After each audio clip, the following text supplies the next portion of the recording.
story begins when my friend Rob Ivy, you may know him as the Obsolete Geek on YouTube, had posted this on Facebook. Basically, he says he saw an original NES sitting on the shoulder of a major freeway in Irving, Texas. He even made a little map for anyone who wanted to go pick it up. This is Highway 121 in the general vicinity where the NES was found. As you can see, a very odd place indeed to find an NES from the 1980s just sitting on the side of the road. Well, some time passes and either nobody believed him or nobody wanted to go pick it up, so he eventually went back and picked it up himself, and then he made this little post on Facebook. So I chatted with him and I said I'd like to have a look at it, so he brought it over to my place in his Japanese imported right-hand drive Toyota Crown that he likes to drive around on the weekend.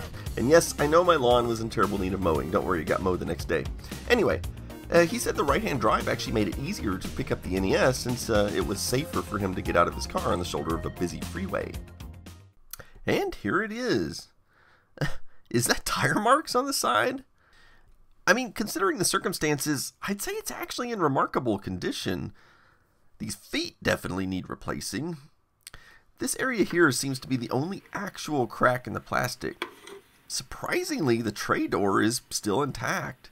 So, to be honest, if this had just come from some stranger on the internet, I'd have probably thought it was staged. You know, like they were just making it up so they could see if they could get me to show it on the 8-bit guy. But this obviously comes from somebody I trust, and plus I saw the developing story on this as it came along. So, the question is now, what on earth was it doing on the side of the freeway? I mean, who would throw something like this out of the window? Or, you know, maybe somebody was moving and they just wasn't packed well and it fell off the back of a pickup truck or something, you know, maybe, I don't know. In fact, this almost looks like tire marks, like maybe it was hit by a tire or something, you know, I don't really know. Did an angry girlfriend throw their gamer's Nintendo out the window or something like that? I don't know. Anyway, what we're going to do next is we're going to take it apart because I'm too afraid to plug it in right now. So we're going to take it apart and see what's inside. And before we start, I thought I'd mention the serial number, which is a bit on the low side, but probably nothing terribly collectible. Anyway, let's get started unscrewing this thing. I noticed it was completely missing the screws for these controller ports. I think it's safe to say somebody has taken this apart before. And these are just regular Phillips screws. I know some of them used security screws. And here we go. Well, I can see the RF shield took a beating, and considering how thick this shield is, it may have prevented further damage to the rest of the system. Well, let's go ahead and remove this thing. You know, I think it would have taken some serious impact to do this. Either that or somebody ran over this thing. Anyway, now that I can see that there's no major destruction or hidden bombs inside, I'm going to go ahead and try plugging it into an official NES power supply and see what happens. I'll use the original Duck Hunt Super Mario combo. And now I see problem number 2. The tray won't stay down. Well, I'll just hold it down manually and see what happens. Well, that's good news and bad news. The flashing screen usually means a bad contact with the cartridge, but it does mean the CPU is actually working. So I'll give it some deoxit and try to clean the contacts some. And for the second try, I get exactly the same thing. Well, I went ahead and ordered one of these 72-pin connectors on Amazon. The fact that these are even available is a testament to how often they fail. So let's go ahead and pull this board out and have a look at it. In order to remove that socket, I'll have to remove the entire loading tray, which isn't a big deal, it just snaps out like so. And one thing I noticed right away was that there was significant corrosion on this expansion port, which could certainly be causing a problem. So I'll just pour some alcohol on the board and go to town with a brush and see if I can get it cleaned off. Now I'll attach my brand new connector, and now to do another test. I'll just have to hold the cartridge by hand again. And look at that. It appears the board actually works for the most part, but for all the good it does if I can't get this tray fixed. Unfortunately, this is not a part I can just buy on Amazon. The problem appears to be here in this latch mechanism, and I think this side is the part that's actually broken, so I'm going to pull that out. And yep, I think there's supposed to be a little metal post that sticks out, which is apparently broken off. I'm kind of thinking I could fix this myself. It looks like there's just a little piece of metal in there. So this is the piece that's actually broken. I think I can fabricate a replacement out of my favorite thing, a paper clip. This one is basically the same diameter as the other part, so I'll just cut it to the correct length. And here's the original part next to the new one. So I'll just poke that right in there, and what do you know? I think that'll work. Now I'll just reassemble the rest of it. And now to try it out. I think that's going to work. So now I'm going to get to work on this RF shield. I'm pretty sure I can get this back into shape, or at least close enough. Some people would say I don't even need the RF shield, but in this case, I think we can safely say this thing helped protect the motherboard and really the whole console from being crushed, so I think we should keep it. And, well, here we go. Okay, I mean, it's not perfect, but I think it's good enough.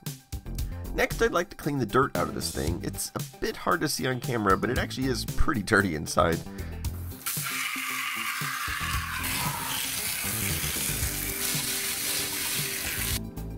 I think that worked pretty well.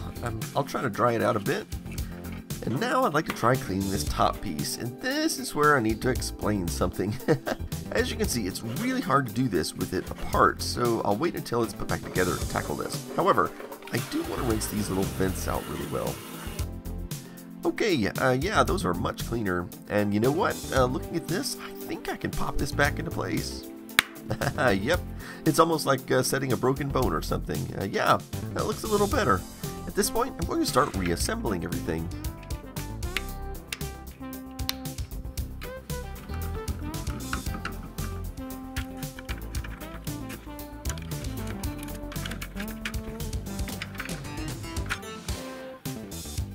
So what about these missing screws? Well, I took my good Nintendo and removed one of the screws from it.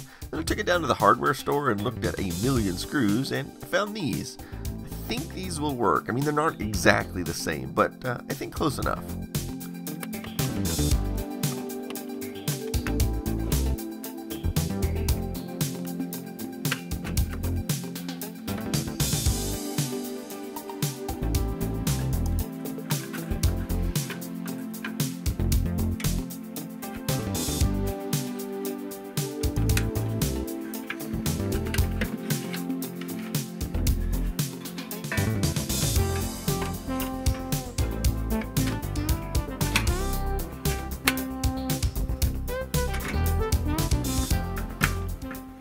Okay, before I completely put this thing back together, I want to do another test.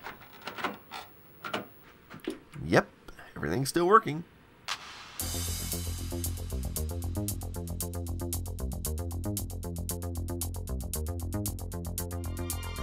And here we are back to cleaning the top. Now, people often criticize me for cleaning things like this when they're put together, but honestly it makes it a lot easier. Now, I have to scrub these things really hard, and you need the object to be heavy and larger so it's easier to get a hold of, and rigid so it doesn't bend. And as I'd hoped, alcohol is removing the tire marks. And here we go. It's not perfect, of course, but it's not too bad for being found on the side of the road. It's funny, the circles around these feet are worn down, and I think maybe it actually slid along the concrete at high speed for some time after being thrown out. And the concrete was like a grinder or something, just grinding it away. Anyway, I'll put some WD-40 in here and let it sit for a while.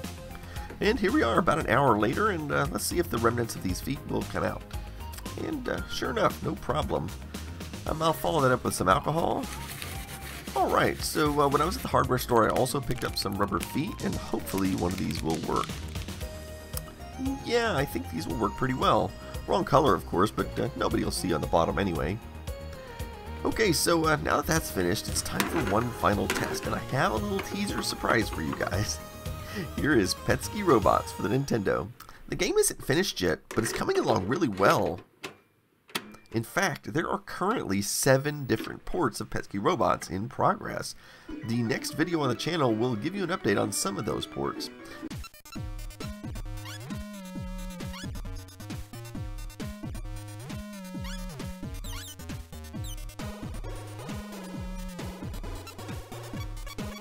It's crazy to think that a huge portion of the code running here is actually still the same 6502 code originally written for the PET version.